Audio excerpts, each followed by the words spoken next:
Hello my friends, so I want to show you a few things here, the way I usually edit. I do understand that you use Lightroom. In my case, I do use a, a Photoshop. It's actually a, it's Photoshop that I use. So I'm going to show you what I do. Basically, it's very similar to what you guys do in Lightroom. So the first thing that I do is this. Come right here and then remove chromatic aberration and enable profile correction. So that's the two things that I do. Then they go to the basic profile, and then obviously, if I have to add light, then I add light. In this case, I feel like I need a little bit more of light. Contrast, my contrast is always about 20. And also my blacks is always about 20 as well. I feel like that gives me a good contrast in my images. And then the highlights are obviously the highlights in this case. I want to, lower the highlights because I do want to get some details there. Shadows, I want to put just a little bit shadows. Like I really don't like shadows, but I can put like 4 or 5, but I never ever go off, like more than 10. Whites, I'm going to do the whites. I'm going to lower the whites to get more detail in the dress. A little bit. And then clarity, I add like +1, vibrance, 6, and saturation -2. Now I do need to correct the color here. So what I'm going to do is I'm going to play with the color here, and sometimes it will help me if I go to auto. See, if I go to auto shot. Okay, see, I like when it's in auto, but then so go to auto. And then I feel like it's too pink, so I lower it a little bit. Never leave in auto correction, because otherwise the computer will auto correct the whole job, and I really hate that because they will be very inconsistent. So I go to auto to just have an idea of how it's going to look like, and then I adjust to what I need. Now that's one thing that I do. The other thing that I also do is come to the third, right here to the detail slider, and sharpen a little bit, about 43 or so. Noise reduction depending on the image, but I do noise reduction a little bit, not too much, about 5, between 5 and 12 I would say. Alright, so I'm very happy with the results there. Now what I'm going to do is, the other thing that I use here is the transformation tool, or the transform tool. And with the transform tool, I really pay attention to the lines in my pictures, and I want to make sure that they look straight. So that's one. I'm going to do another one here. Let me see if I see it. I do see another line that I can work with. That's another one. And then I'm going to do one right here.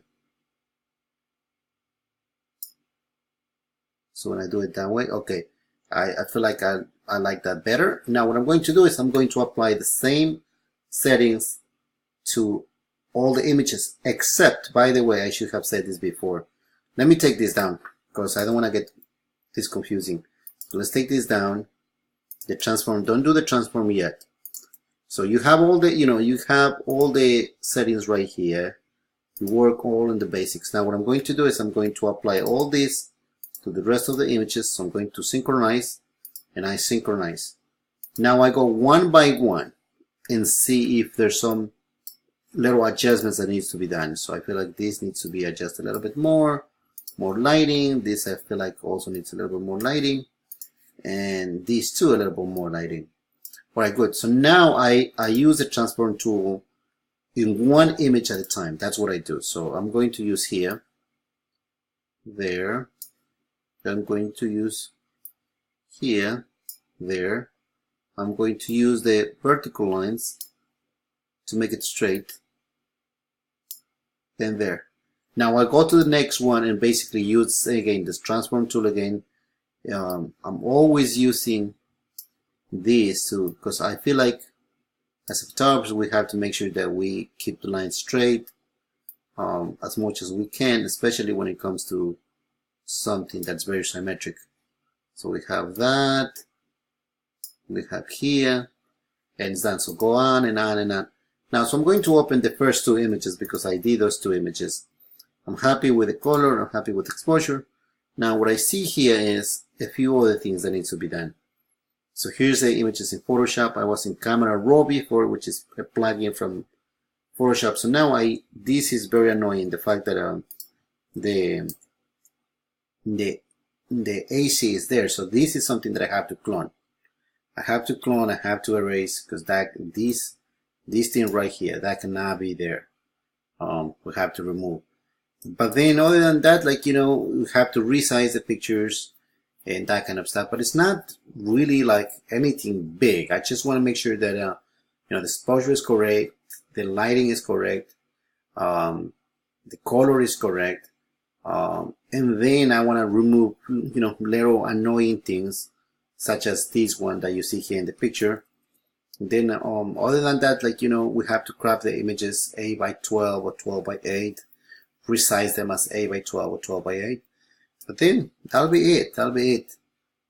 Nothing crazy, nothing fancy.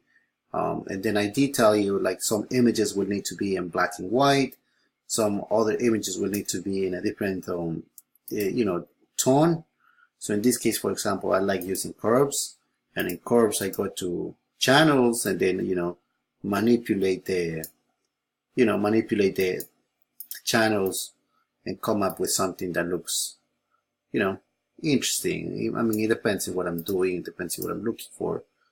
But that's basically what I do it. I want to make sure that the pictures, you know, look not overdone, but also make sure that clients are not going to question, oh, by the way, did you Photoshop the pictures? Because you know, whenever clients see the pictures, I want them to make sure that they're happy with what they see. But that's all. I hope that this really helps. So we'll be in touch. Okay. If you have any questions, please feel free to call me. And as I said, we can work together. I have so much work that I can give to you, and you know, it'll be nice to work together and have a long, lasting business relationship. Okay. Thanks. Take care.